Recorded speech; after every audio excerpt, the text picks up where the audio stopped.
everyone. I am your host, Jonna Willoughby Lohr, and you are here on the Reach the Stars podcast. And my guest today is the one, the only, Kanishka.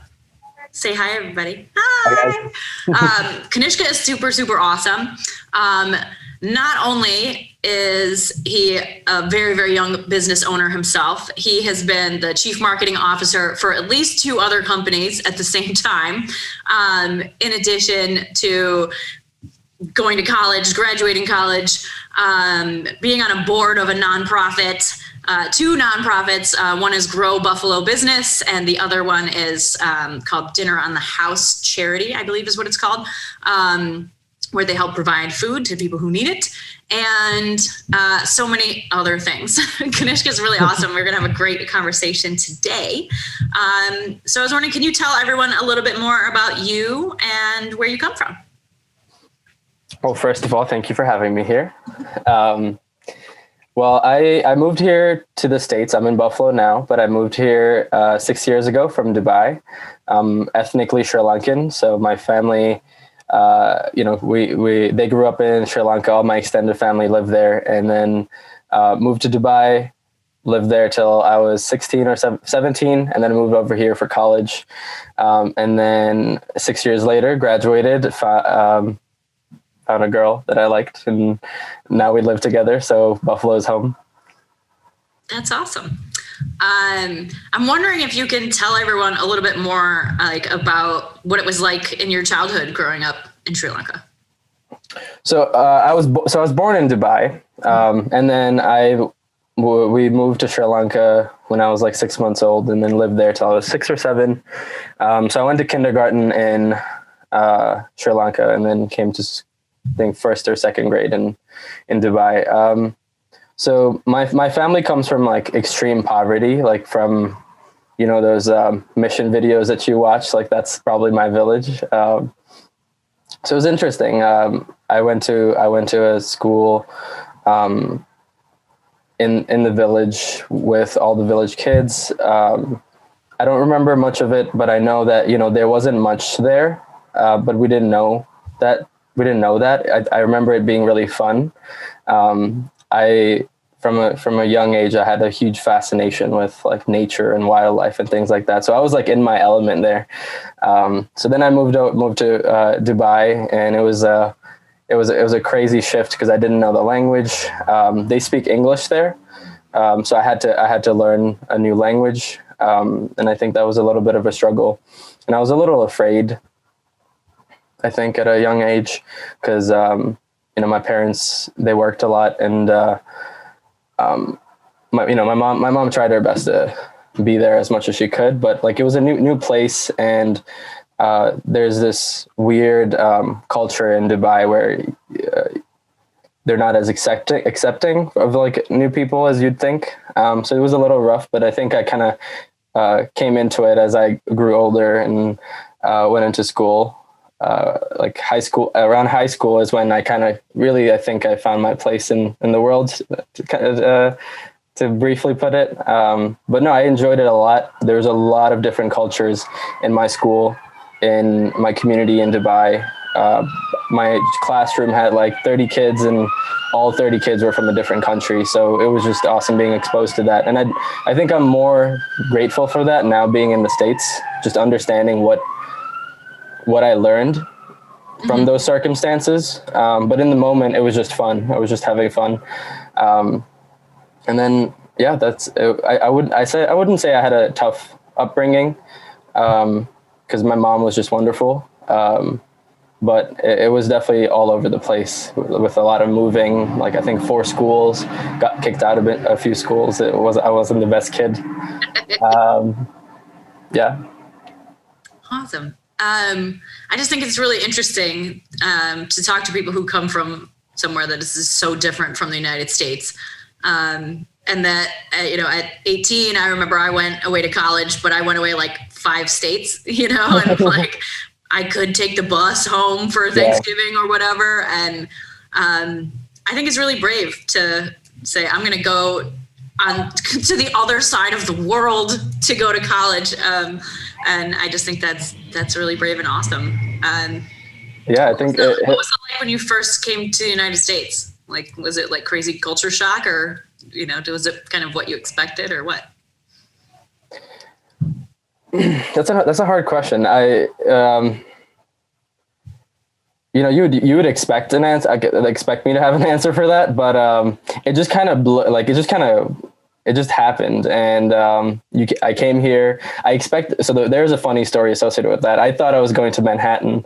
I didn't realize how big New York State was when I applied to school. So I think I was in orientation, and I had asked my orientation leader. I was like, "Hey, how do I get to the Empire State Building? I want to go check it out in the weekend." And he told me that it was an 8-hour bus right away. And that's when I realized I wasn't in Manhattan.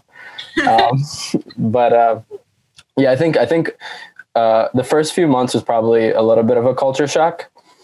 More so the kind of freedom and things. And I think I know that it was a culture shock in hindsight, but in the moment I didn't realize it. Like, now we make fun of this all the time, but when I'm, I feel uncomfortable holding my partner's hand, like I did earlier, just because PDA is not a thing in Dubai. But over here you can express your love however you want, and nobody cares, freedom of speech and all that stuff. So I think there was definitely a transitional stage of a couple years until I really got, I would say, Americanized. But I don't think it was a culture shock. It was more of a slow transition of one thing at a time. All right, now I feel comfortable going to parties. Now I feel comfortable doing this thing and that thing. And then now I feel comfortable doing whatever. I think that's awesome. I think it's really important for people who haven't been to other countries to realize that there is, much as people from the United States can kind of dog on the liberal section of the United States can be like, oh, we're not super free over here. But I think it is really important to realize that we do have a lot of freedoms like that we take for granted, because many people in the United States have never been to another country and have no idea what it is like to live somewhere else, and probably never will. 100%. I think there's this cool book I read called The War of Art. They talked about two types of cultures, artistic cultures and fundamental cultures. And I would say countries like Dubai and Sri Lanka are fundamental, while America is an artist, where, you have these, I would consider, pioneers in what's okay for us in society. That's what America is, trying to figure out what's okay and constantly asking that question. While places like Dubai and Sri Lanka, they're still all right, let's get some food on the table, and that's all we got to worry about. So I think people, unless you're part of the, unless you said, if you go to those places and see the difference, you can't appreciate what America is. But I would say America is the pioneer, this the person that tests the water so everybody else can go jump in. Mm-hmm. I like that way of thinking about it.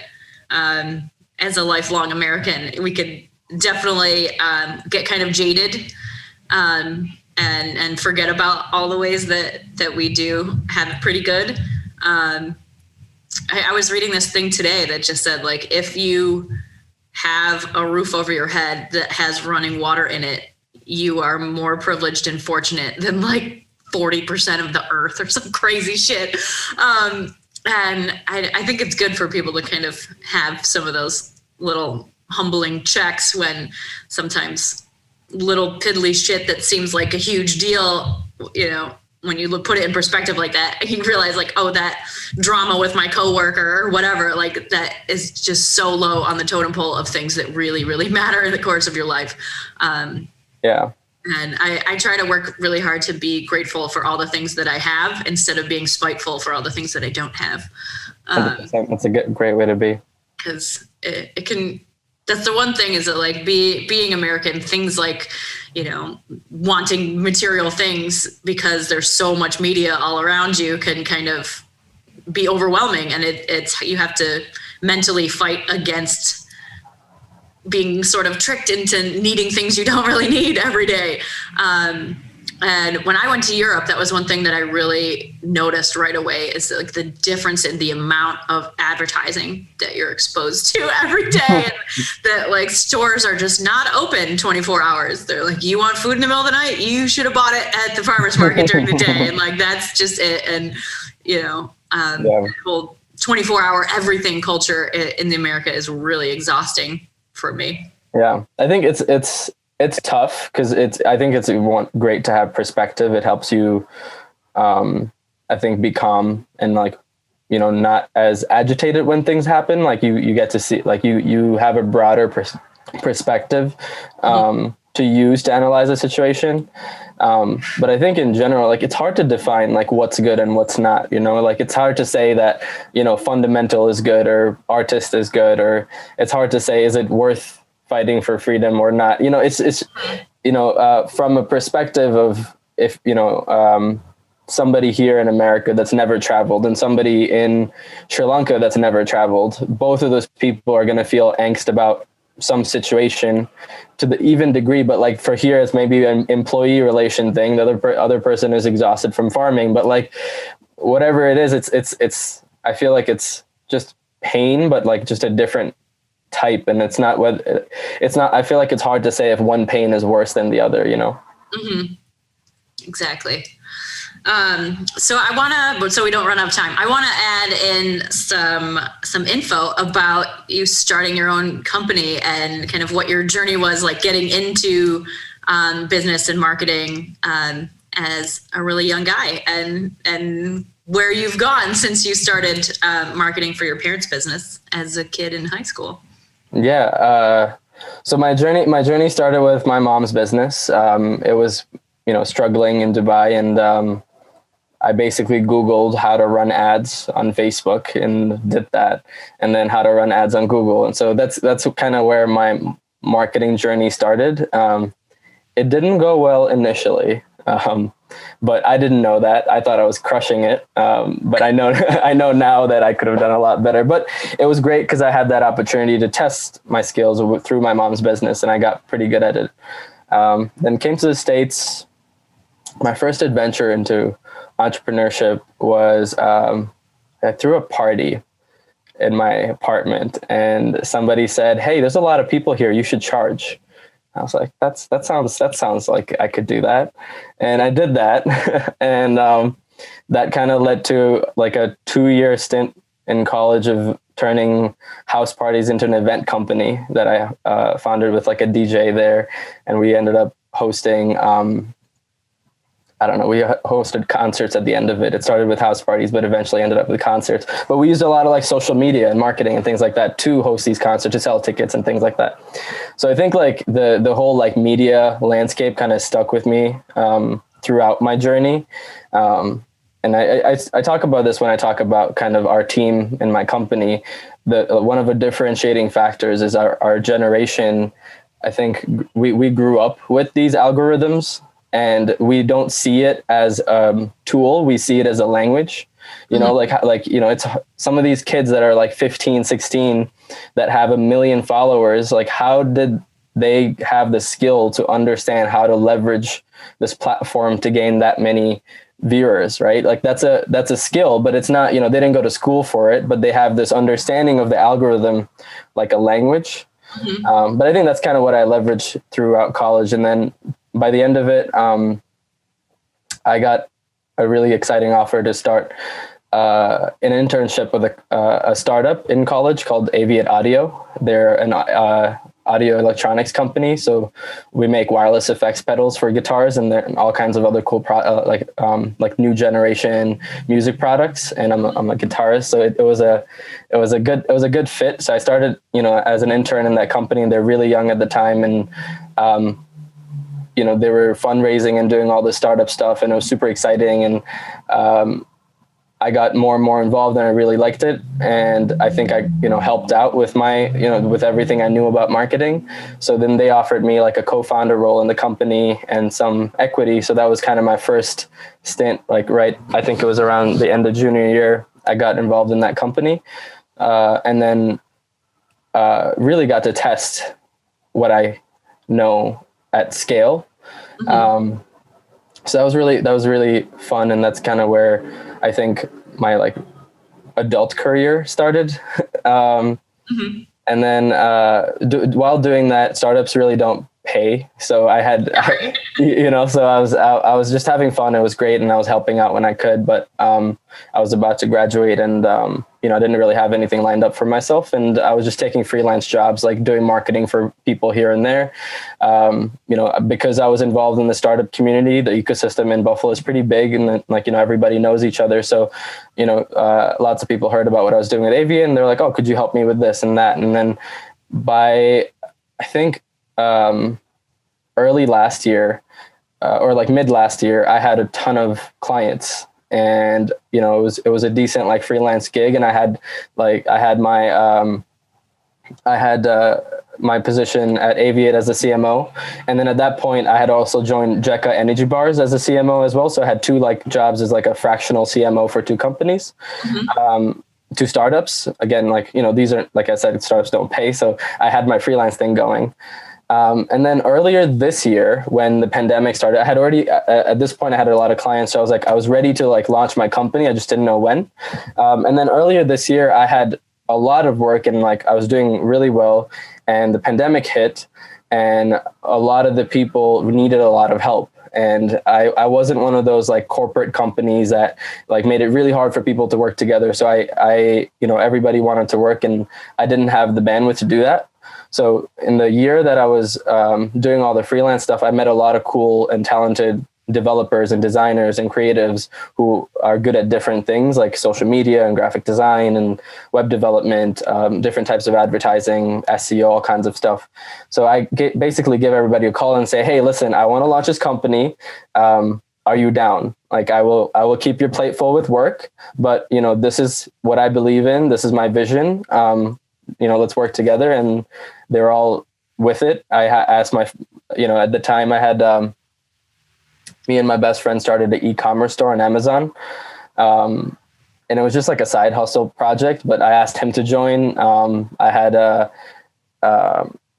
friend, I was in a business fraternity in college, and I asked a friend from the fraternity to join, and I was like, "All right, this is the team. Let's do it. Let's make it happen." And we did. And then I think we started, doing really well, really fast. And fast forward a few months, it was a real business. Now we had at this point, we have a little bit over 30 clients. We have 2-3 full-time people and like 5 part-time people that work. And then some people that come in and out for projects. So yeah, that's kind of how the company grew. And I've been recently just reading as many books as I can, and talking to as many mentors as possible to kind of deal with the scale of my growth. Cause there's every month looks a little different. Like at first it was like, how do I make sure that all the projects are, all the clients' services are being fulfilled well. And that was pretty easy to do in the beginning. And then it was, how do I manage the projects? Then it was, how do I scale the business? How do I do the sales? How do I automate? How do I do the legal stuff? Then the finance and the taxes? How do I do payroll? How do I lead a team? Mm-hmm. But yeah, so that's, I think I gave a long answer, but that was kind of my journey from, my doing marketing for my mom's business all the way till where I'm at right now. So just for frame of reference for the listeners, how many years were between when you started doing marketing for your mom's business and right now? 8. 8 years to go from Googling, how do I run a Facebook ad, to being CEO of your own company that has how many employees? 8? I mean, 3 full-time, 5 part-time, but yeah, 8. Yeah. And how old are you now? 23. Yeah. Okay. What? Okay. So I don't want to miss the opportunity to have you talk about dancing, mm-hmm. because if you troll back far enough on Kanishka's Facebook pictures, you will see all these awesome breakdancing pictures. So I want to take a couple minutes to talk about that before we run out of time. Yeah, dancing was a big part of my life ever since I was a kid. So my mom owns a dance school. So that probably speaks to a lot of why that happened. She tried to get me into ballet. I did that for like 3 years. It was not for me, and I regret it. I regret not following through. I was like, oh, I'm a boy. I don't do this. Completely regret that. But yeah, no, I got into breakdancing. I think to answer one of your past questions was like culture shock and things. I was into Latin dancing, so salsa, bachata, things like that. And I was like teaching when I was in high school. And I think what helped me transition really easily is as soon as I came here, I found the Latin dance community at UB, and I just integrated with them, joined the dance team, and I joined the breakdancing team. And that dance really helped me bridge that gap from like Dubai to here, because nothing is different about the dance. Like the dance culture is the same. Like these are different people speaking a different language, but like we respect a cipher, we respect, who goes where, and like it's just the culture. So I had something that I was familiar with, and that definitely helped me like transition to being an American, I would say. That's awesome. Are there any YouTube videos of you dancing? Oh, probably. Just probably some out there. Yeah. Oh my God, bonus points for any listeners that find videos of sending them to me. I love watching people dance because I suck at dancing, and I think it's really fun to watch people who are good at it. I was good at doing gymnastics when I was young, but as far as like being coordinated and like not making a doofy face while dancing, that's not my goal. I think a lot of stuff transfer. Like if you figure out how to like, do something with your body for one task, like then you can just kind of take what you know and add to it. And that, and I think that's what dancing is. If you did gymnastics, you would crush it at dancing. I don't know. I tend to be like, if I am dancing, I tend to like do weird stuff with my face at the same time, because it's hard for me to do different things with my hands as I'm doing with my feet. I think that's kind of the benefit of starting as a kid, is like I didn't care what my face was doing. Right? Yeah. Like, and then like as you get older, you do, but at the point like you're kind of good enough where now you like you can be a little bit more conscious. Well, anyway, I love watching breakdancers and pretty much watching anybody dance because it's great. Yeah. So at the end of all of the shows, I ask all of the guests the same 5 questions. Okay. So the first question is, tell me about an experience that changed who you are today. Like a single moment that after that moment, everything was different. Oh, that's a tough one. I think it's a accumulation of things, but I guess I can think, okay. I think it was 8th or 9th grade. And I had this, like, I was just not feeling good for months, and I was trying to figure out why. And then once I realized that it was really silly to think about, but I was really sad that I couldn't experience everything in the world in my lifetime. And that made me really sad. And then that made it really difficult for me to do anything. And then after that, I had this just, through that crunch, that I had a realization that I don't need to experience everything in life because there's other people out there experiencing those things. And that definitely, that just made me feel good. And I think that made me look at the world from more of a sense of community. And I think that kind of transitioned to the rest of my life from like that moment. That's awesome.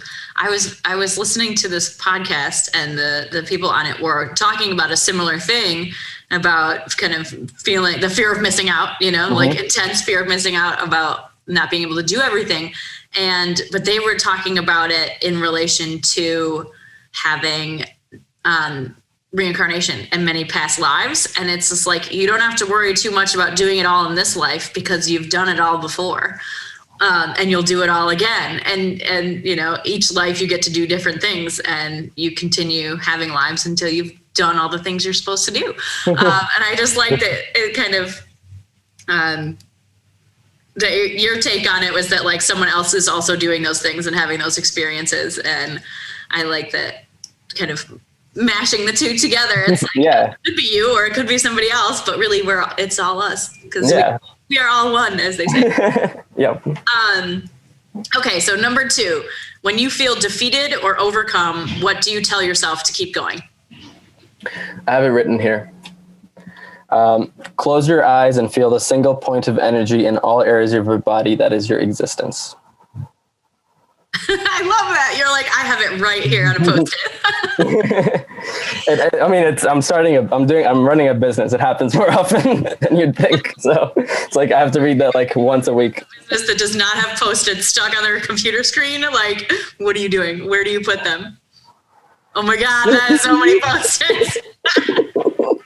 I don't have that many post-its, but it's pretty funny. Mostly because when you get like those swag bags and they have those like packages of the shitty post-its and they just don't stick and they fall off. All the ones on my computer are the ones that fall off. So they're actually in a big pile in front of my desk. Okay. Number 3, tell me about a way that you overcame a failure or a mistake and what you learned from it.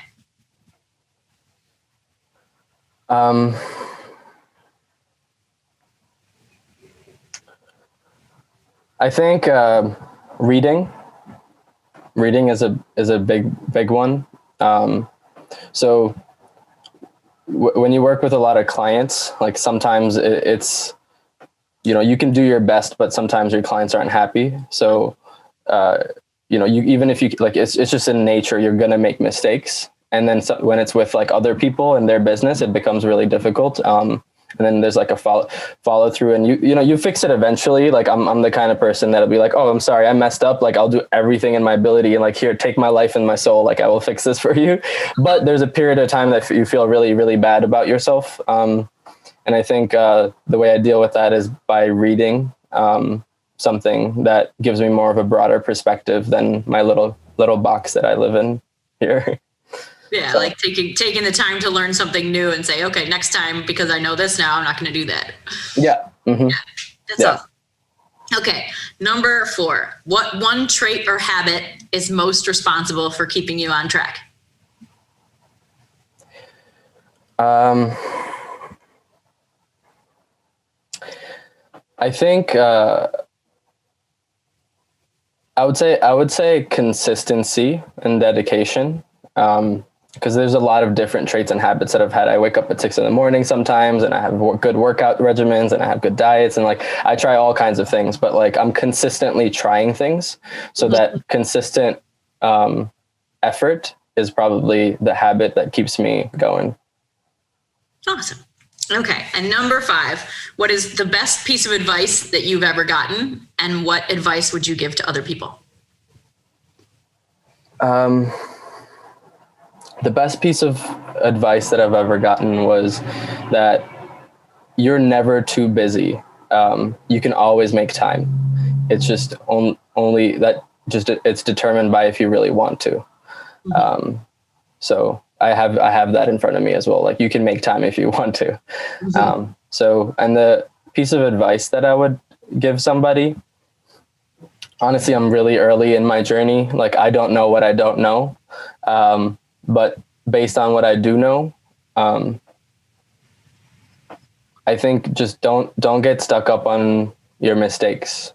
I think just look past them and kind of live in the moment. Like don't like okay, that's contradictory, but don't look too far into the future. Don't look too far into the past. You live where you are and do the best that you can. That is so perfect. Oh. One of our other past episodes, their advice for this question was to own the suck. And just own the fact that sometimes you're going to fail and that you have to find a way to learn from that. And like, same deal, like don't get hung up on it. Well, actually, if I could give one more, find a good balance with your personal life, your business life, your goals, and all those things. If you have a good balance with everything and you know how to enjoy yourself, you can do anything. I need to work on that. I'm one of those people that is, my stress response is to add more things to my plate instead of taking things off of my plate, which is what most people do. So if I'm freaked out about something, I'm like, I'm going to start a new project. I'm going to have even less free time. But having new projects makes me really excited. So it's just like helps me kind of forget about the things that aren't working as well because I'm excited about doing something else. Anyway, so thank you for being on the show. Thanks for having me. I appreciate having you here today. Can you tell everyone where they can find you on the interwebs? You could find me at yamumedia.com, YAMU media.com, or Kanishka Wananayaka on LinkedIn. Cool. I will put those links in the show notes for the people. And if anybody wants to contact me, you can shoot me an email at kanishka@yamumedia.com, or you could even text me 716-423-9126. You're so trusting. You're like, take my phone number, do it. I love talking to people. Yes. Awesome. So any last things you want to add on the Reach the Stars podcast? I appreciate you, and I appreciate everything that you do. Thanks for having me. Oh, I appreciate you. Thanks so much, Kanishka. And if you all listening, if you love the show, please go on our Patreon and back us. There's extra special goodies and special things you get for being a patron on there. And if you also love the show, if you want to review us on iTunes, that definitely helps us to get more visibility and whatnot. So check out the show on all the places to check out the show, and we will see you next week. Bye, guys. Bye. A single interaction has the power to change your life forever. This is a place for the stories of those moments. Stories of pursuing dreams, overcoming tragedy and failure, of coming back to life after so much of what feels like dying, of continuing on with only a vision as a map. This is the place where those moments live on. Come sit by the fire, look up at the stars, and be forever changed too. Thank you for being with us on the Reach the Stars podcast. Our theme music is generously provided by Byrocratic. You can find him on bandcamp.com. Thank you to all of our current patrons, guests, and everyone else who helps make this dream a reality. We are so proud to be building this amazing community with all of you. If you love this podcast, please consider sharing with a friend, leaving a review on iTunes, and becoming a patron at www.patreon.com/reachthestars. Don't forget to subscribe to our YouTube channel to see the videos of these conversations. We'll see you next week. In the meantime, do something cool and tell us about it.